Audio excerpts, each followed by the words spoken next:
Hi guys, welcome back to my channel Lush Foliage. So in today's video I'm going to share how to plant your Caladium tubers, because the Caladium season is going to start or is already started.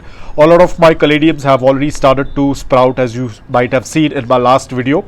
So this is how the Caladium tuber tends to look like. A lot of people call them as bulbs. These are not bulbs, they are tubers. Caladiums do not have bulbs, they have tubers.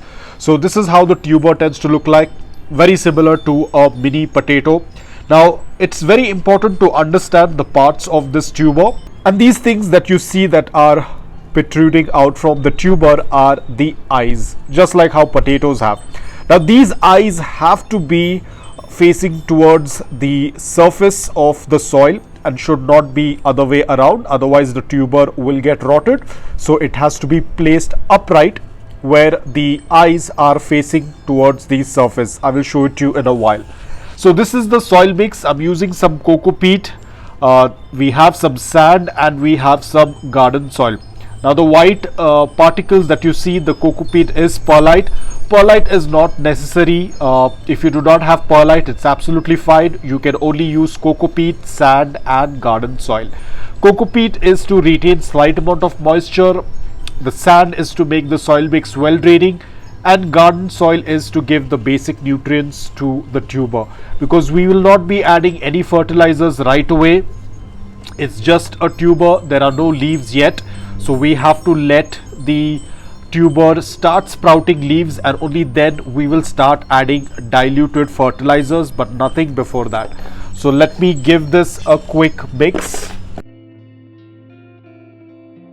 This soil mix is going to work out really well. It is going to be a blend of well draining, loose, porous soil mix, yet it retains slight amount of moisture, because as I've said this earlier as well, Caladiums prefer a slight amount of moisture but not soggy wet soil. They also don't like to be sitting in a very compact soil, hence we have used some sand to make it well draining and loose. So we have mixed everything together. Now there is another ingredient that I will be adding with the soil mix, and that is waste tea leaves.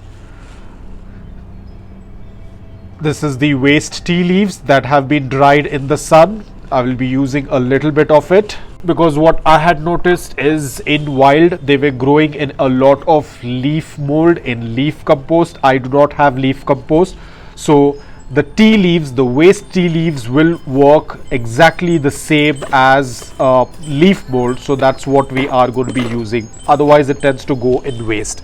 Here I'm using a 4-inch pot. I'll fill in the soil mix. We have filled the soil mix. Now always remember, do not push the tuber too deep into the soil. It has to be somewhere in the upper layer of soil, not to the mid level or to the lower level, otherwise there are chances that the tuber will get rotted. So now we will ensure that the eyes are facing upwards. That's about it, and we will top it up with little bit of soil. That's about it. Now probably in let's say a week's time, depending upon the climate, the shoots will start to appear. As and when that happens, I will definitely keep you guys updated, but I will also give you a clip on the screen of how the shoots will look when they start to emerge from the soil. So as you can see on the screen, this is how the Caladium shoot tends to look like when it starts to sprout, and after this the new leaf will start to come out. Now I will not be adding any fertilizers, as I said, because we do not have any leaves, but I will mist the soil a little bit. We are not going to make the soil soggy wet, we will just mist it a little bit so that the tuber can get ready. We do not want to have a very soggy wet soil. Again, there is a chance that the tuber will get rotted. Ideally, when you tend to see a shoot or a sprout coming out, we start giving regular watering, meaning maintaining a slight amount of moisture. But right now I will just mist it a little bit and leave it aside. So I'm just going to give it a light mist.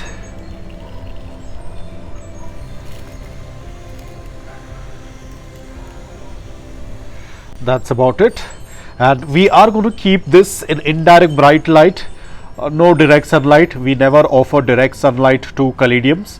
Probably if the caladium is a very mature caladium, it has very large leaves, probably early morning direct sunlight before 9 a.m. is absolutely fine, but after that it's only indirect bright light. So this pot is going to be kept in indirect bright light and where there's a good amount of air circulation. So once these sprouts start to appear, of course I will definitely give you an update video on it. Until then, we are just going to let this pot rest in indirect bright light. So guys, that's all about it. I hope that this video was helpful to you. If it was, please hit the like button, and if you're new to my channel, please consider subscribing to it. Until then, take care, stay safe and keep planting.